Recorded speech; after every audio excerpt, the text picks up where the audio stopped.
This episode of Jackass Butcher's Manga is brought to you by the Jackass himself. I put out some new music. If you want to listen to it, go check it out. Thank you.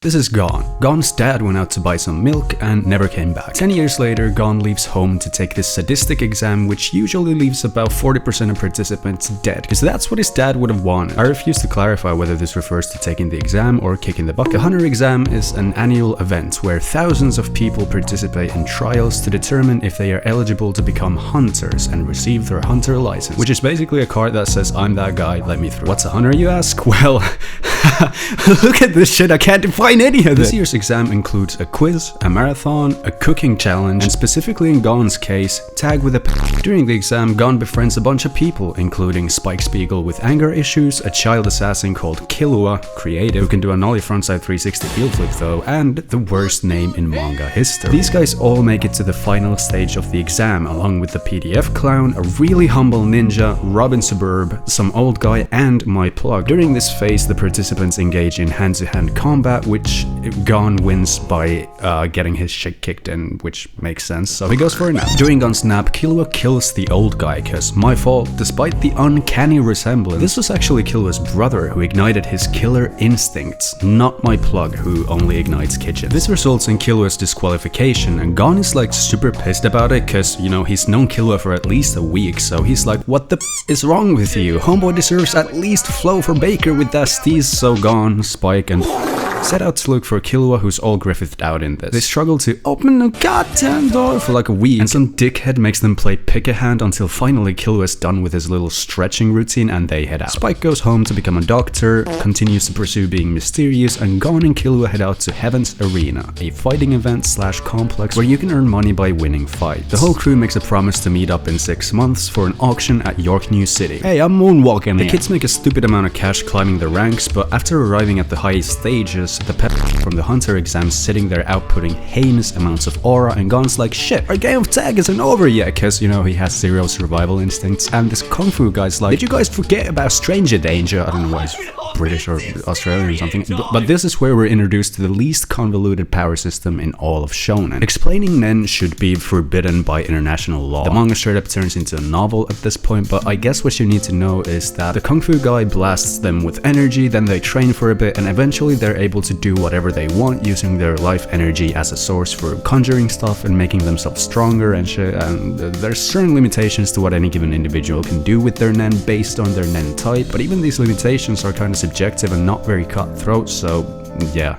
Think Ki from Dragon Ball mixed with One Piece Devil Fruit powers that are only visible to people who've also mastered these powers, I guess. So they continue up the ladder, Gon fights against Hisoka or something, which results in the most iconic technique since the Kamehameha, the swing. The kids go to visit Gon's home where his aunt gives him this cryptic box his dad Jing left for him to decipher. And yeah, these names truly are too good to be true. I am King Kong. It contains a bunch of vague crap, including a memory card for a game called Greed Island, which turns out to be an incredibly rare game designed for hunters, and coincidentally, it's for sale at the York New auction. The boys try gathering up enough money to have a chance of buying the game because it's more expensive than Hisoka's bailout, and in the meanwhile, has been connecting pieces of a puzzle that'll get him closer to a criminal organization he has beef with. The Phantom Troop, otherwise known as Spiders or the Spider, are a group of powerful Nen users who do bad shit because they're cool.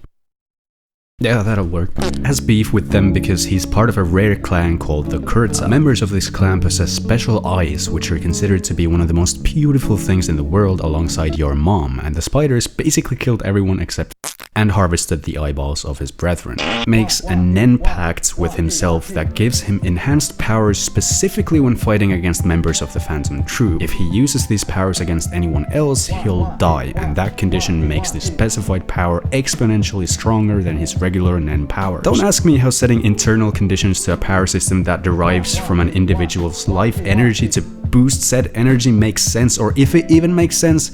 That's just what he does. Even if it's nonsensical, I guess the caveat is that this extreme condition basically serves as a way to make the Phantom Troop more credible as an evil organization, because they wouldn't be nearly as menacing if they could just be beaten by one of the main characters, because he twained really hard. The Spiders kind of pop off, death to capitalism, literally eat the rich, yada yada yada, and manages to kill 2 members and steal the Nen of their leader, I really don't know how to pronounce that, but smash. And then also takes really long now. In the meantime, Gon and Killua try their best to get their hands on Greed Island with no luck, because some random billionaire has ownership of basically all the copies, so they opt to work for him in order to get inside the game.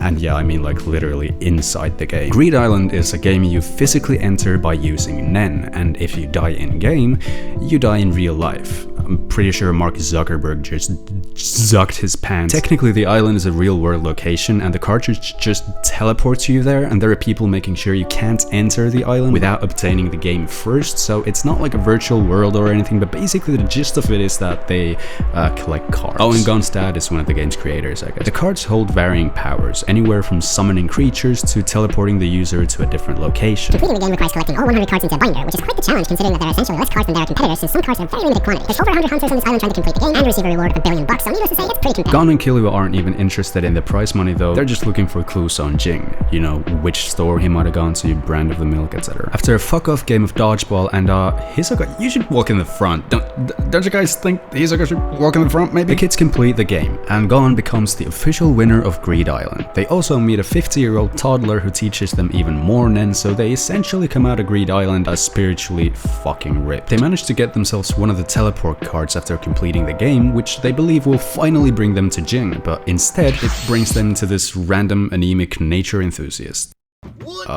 So this embodiment of alcohol withdrawal looking monstrosity makes an entrance. This is a Chimera Ant queen. Chimera Ants are a horrifying fictional species that are capable of producing organic mutants. The queen lays eggs, and once they hatch, its offspring possesses qualities of any given organism the queen has consumed. In short, this manga has catgirl ants now.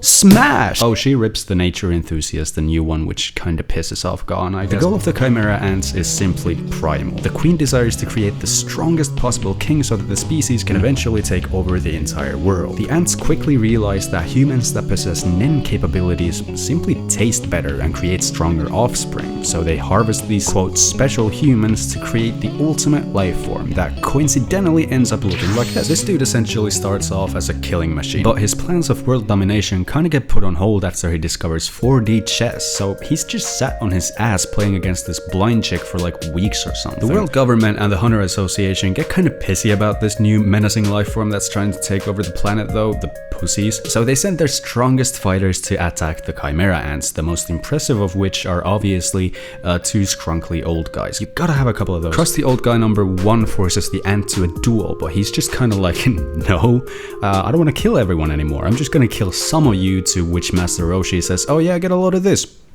The ant gets poisoned, so he's like, fuck it, I guess I'll just spend my final moments gaming. Average League of Legends prisoner experience, and he fucking kills the only person who he ever really cared about in the process, cause the poison is contagious, and I lost sleep over this. In the meanwhile, Gon hunts down the cat girl, cause he's still kinda pissed, and holy shit, the stand user could be anyone, right? Yeah, so Gon essentially whips out arguably the dopest rage moment in the history of manga, and wow, that's not what I personally meant by smash, but Gon exhausts his life energy with this little party trick and turns into a mummy. One thing that confuses me is if he used up around 20 years of his life in a couple of minutes and his hair grew a shit ton and the hair just stayed on his head once his body shrank, shouldn't he have like absolutely diabolical nails as well? Gon is basically uncurable in this state. All the doctors and Nen experts are stumped about what to do to get him back to normal. So Killua conveniently is like, yo, I actually have a little sister who can make any wish come true. Absolutely no strings attached, nothing creepy or abnormal about it at all. So they do that. It's a pretty cool mini arc. Spike Spiegel almost becomes president of the world because he had the balls to tell every hunter in the world he zerks his shit. Based, and Gon finally gets to meet his dad. They climb to the top of this tall ass tree and shoot the shit for a bit. In the meanwhile, who has been MIA for like 3 arcs or something, has been retrieving the Kurt Cobain eyes. At this point, basically becomes the protagonist, and the manga actually turns into a novel as we watch him play a convoluted game of Among Us, and you should go read it instead of watching some virgin butcher the story on YouTube.